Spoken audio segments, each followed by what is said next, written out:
materi pokoknya yaitu mengenai pertumbuhan dan perkembangan makhluk hidup. Alokasi waktu 2 kali 30 menit untuk satu pertemuan. Tujuan pembelajaran. Setelah mengikuti proses pembelajaran, peserta didik diharapkan yang pertama, dapat menyebutkan makna simbol sila-sila Pancasila dengan benar. Yang kedua, dapat menceritakan contoh perilaku yang sesuai dengan salah satu sila Pancasila dengan benar. Setelah membaca, dapat menyebutkan arti penting bersyukur kepada Tuhan sebagai salah satu makna pada sila Pancasila pertama dengan benar. Yang keempat, setelah mengamati contoh, dapat menceritakan pengalaman bersyukur kepada Tuhan Yang Maha Esa. Yang B, yaitu media pembelajaran dan sumber belajar. Media yang saya gunakan yaitu PowerPoint.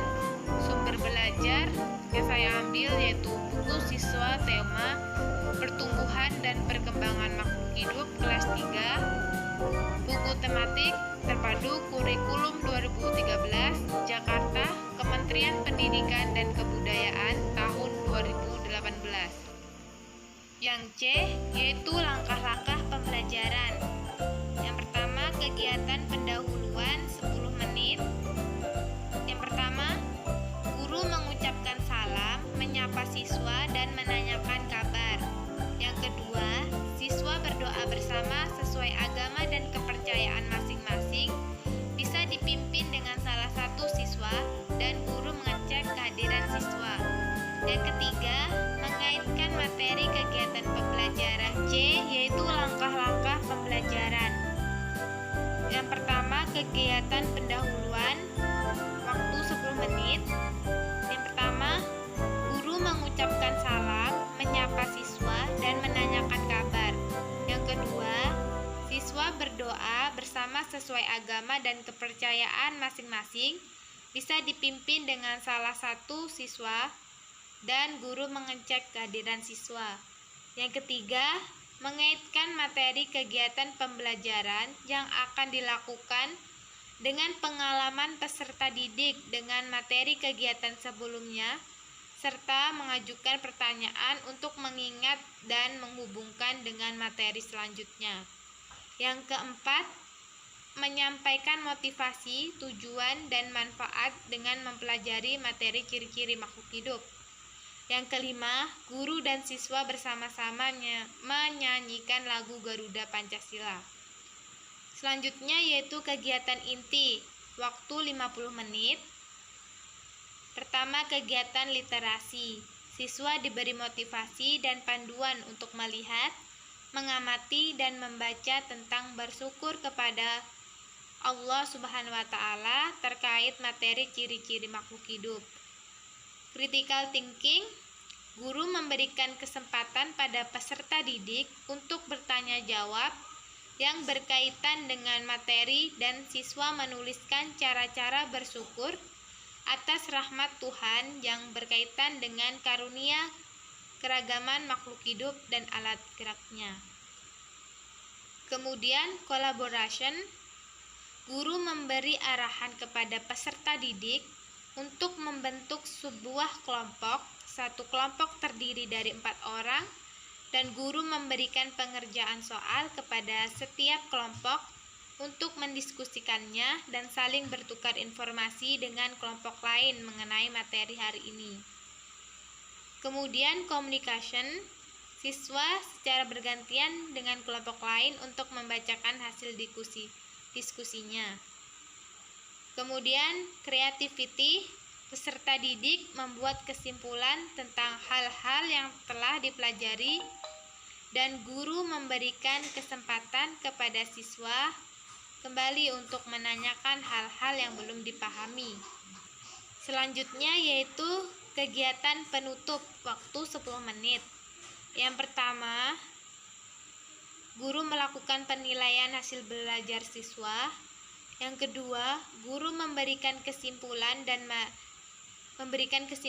dari materi yang telah diajarkan pada hari ini. Yang ketiga, mengakhiri pelajaran dengan mengajak semua siswa berdoa dengan dipimpin salah satu siswa. Yang D yaitu penilaian hasil belajar. Saya menggunakan tes tertulis dan proses penilaian dalam diskusi. Penilaian dalam diskusi yang saya nilai, yang pertama mengenai aspek yang dinilai. Pertama, menyelesaikan tugas kelompok dengan baik. Yang kedua, kerjasama kelompok atau komunikasi. Yang ketiga, kemampuan mengemukakan pendapat. Yang keempat, kemampuan bertanya. Dan yang kelima, kemampuan menyampaikan hasil diskusi. Jumlah nilai kelompok. Kriteria penilaian yaitu 80 sampai 100 nilai kualitatifnya memuaskan dan nilai kuantitatifnya 4. 70 sampai 79 nilai kualitatifnya baik dan nilai kuantitatifnya 3. 60 sampai 69 nilai kualitatifnya cukup dan nilai kuantitatifnya 2. Dan juga saya menilai penilaian individu, menceritakan pengalaman bersyukur. Yang pertama kriterianya itu 1. Kelancaran dalam bercerita. Nilainya 4 jika baik sekali seluruh cerita disampaikan dengan lancar. Baik dapat nilai 3, setengah atau lebih bagian cerita disampaikan dengan lancar. Kriteria cukup mendapat nilai 2, kurang dari setengah bagian cerita disampaikan dengan lancar. Yang kemudian perlu dibimbing mendapatkan poin 1, belum mampu bercerita. Yang kedua yaitu kepercayaan diri dalam bercerita. Kriteria baik sekali mendapatkan nilai 4, tidak terlihat ragu-ragu. Baik mendapat poin 3, terlihat ragu-ragu. Dan cukup mendapat poin 2, memerlukan bantuan guru. Dan yang terakhir perlu bimbingan mendapat poin 1, yaitu belum menampilkan kepercayaan diri. Dan ini adalah pengerjaan soal yang saya berikan untuk berdiskusi, yaitu apa saja hal yang dapat kalian lakukan untuk mensyukuri keragaman makhluk hidup, dan tuliskan contoh-contoh sikap bersyukur dalam kehidupan sehari-hari.